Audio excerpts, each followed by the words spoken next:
mean, if you picture 500 miles of amazing rivers, and for every stretch of river, there's a different fish to be caught. In the heart of the Northern Rockies lies a hidden passage, a winding back road through such extraordinary beauty and solitude. It leaves indelible marks on the spirits of those who visit. I truly think it's one of the most magical places that I have ever been. Along the way, it passes through some of America's most spectacular scenery. Jagged peaks, enchanting deserts, shimmering waters and pristine forests. But this is more than a scenic byway. This journey threads a string of jewels, many of the West's most coveted waters. We just call it the Rocky Mountain Fly Highway just because there's so many places to fly fish. From Yellowstone National Park in Wyoming, through Montana, across Idaho, all the way to the Oregon border. One 500-mile stretch of U.S. Highway 20 connects more than a dozen almost mythical waters. Some are legendary. You have Silver Creek, Yellowstone, Madison River. Others hold secret treasures that cast away all doubt. Whoa. Got him! Woohoo! This is the mecca of fly fishing. Oh, big fish! When you get a fish on here, it's like nothing you've ever experienced before. That a girl! For me, watching my daughter catch fish, there's nothing better. The black top leads to streams in volcanic Yellowstone that look like they're on fire. Rivers clear as glass. Rivers picturesque as paintings. Under skies so blue, it almost hurts to look at them. And as we follow this bewitching highway through this Rocky Mountain playground, we just might catch a few trout along the way, the kind of trophy trout anglers dream about. Welcome to the Rocky Mountain Fly Highway, a region that draws anglers from all over the world in a setting that restores the soul.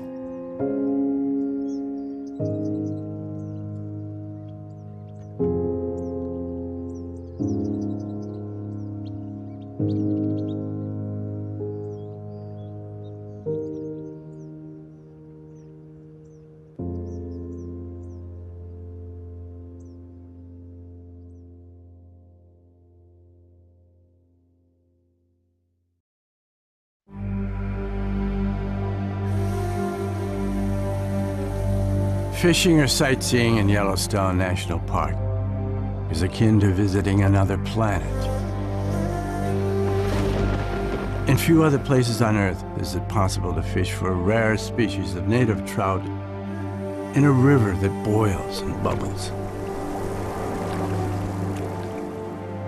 Here, the Yellowstone and Firehole rivers flow through eerie landscapes shaped by cataclysmic eruptions. Much of Yellowstone Park lies above the largest supervolcano in North America.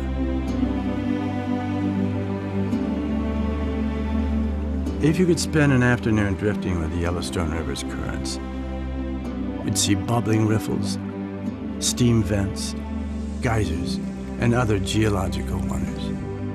You'd encounter bear, bison, and elk. You'd see one of America's iconic waterfalls. A river 300 feet wide in places. And the same river, narrowed and meandering through meadows, rolling past forested slopes, or forming eerily beautiful pools.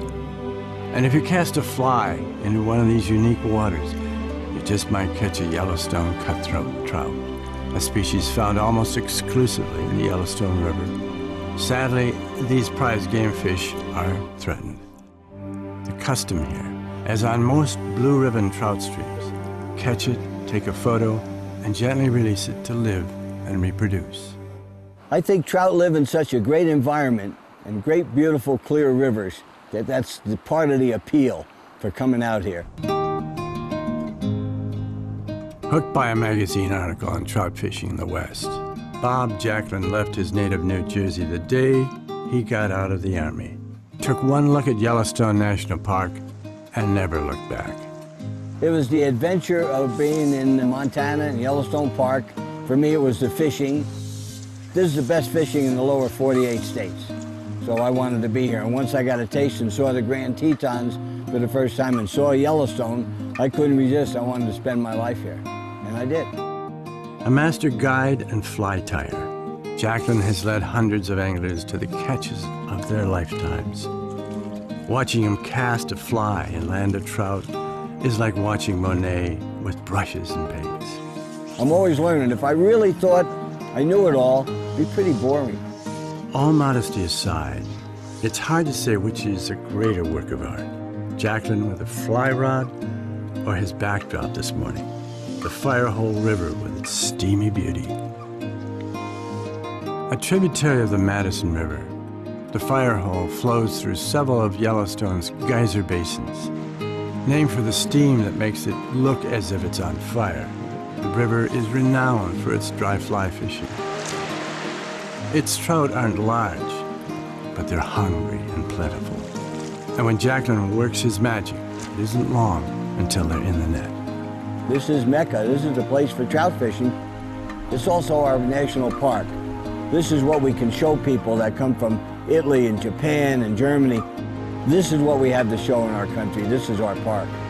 It's great. Jacqueline has no regrets about his decision to head west as a young man bewitched by trout streams. His has been the life of a consummate fly fisherman. And when it's run its course, his final wish is to go with his waders on. Thank you, Lord. I got my fish. You can take me now with you.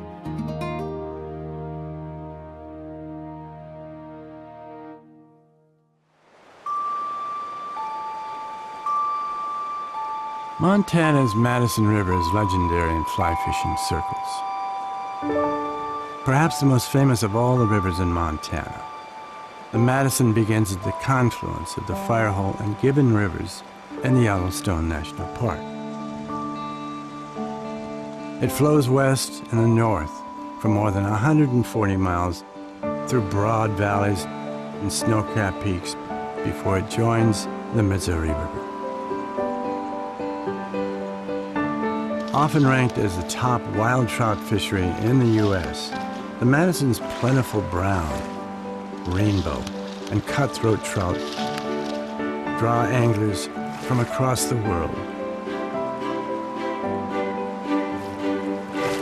In spring and fall, the Madison's cold, clear waters are alive with trout, dancing to their own breakfast ballet, a feast upon the bounty of the hatch.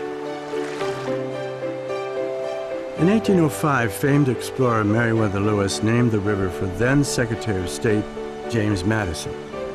But anglers who love the Madison will more likely recall the stunning Montana vistas, punctuated by the mingling fragrances of sage and pine.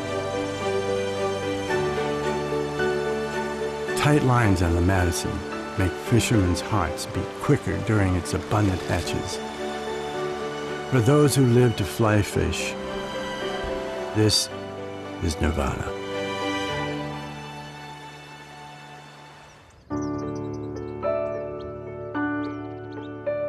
Idaho's world-renowned Silver Creek gets its name from the way the day's last light makes it gleam like a newly minted coin.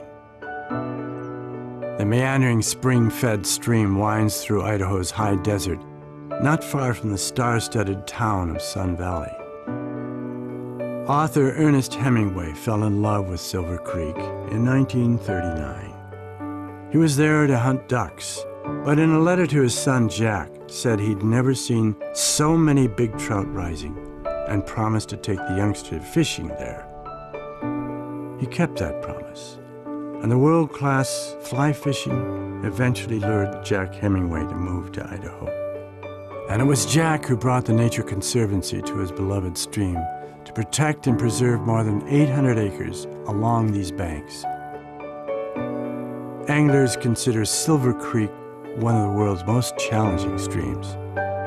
You can have ideal conditions, the right fly, the perfect cast, and still go home frustrated. It's such a paradoxical place. You know, you've got desert and wetlands. It's an oasis.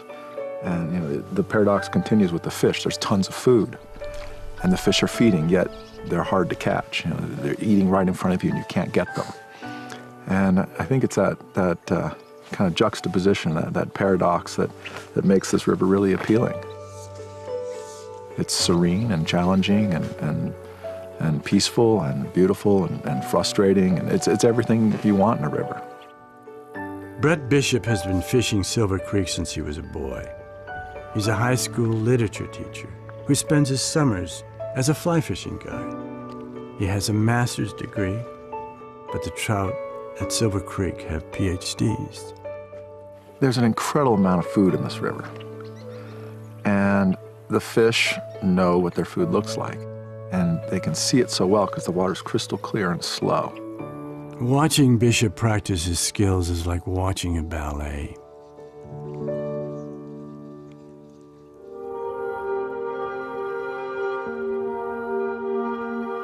Silver Creek's brown drake hatch is a marvel, a virtual snowstorm of swirling insects. People come from all over the world to experience this hatch because it really is the eighth wonder of the world. And the fish just go out of their minds for this hatch. It's one of those things that should be on everybody's bucket list. It's amazing. Of all the rivers Brett has fished around the world, he keeps coming back to his favorite, his home water on Silver Creek. We've got the bugs, we've got the fish, we've got the scenery. You know, not many streams have that type of complete package that Silver Creek has. We're lucky to have such an amazing fishery like this.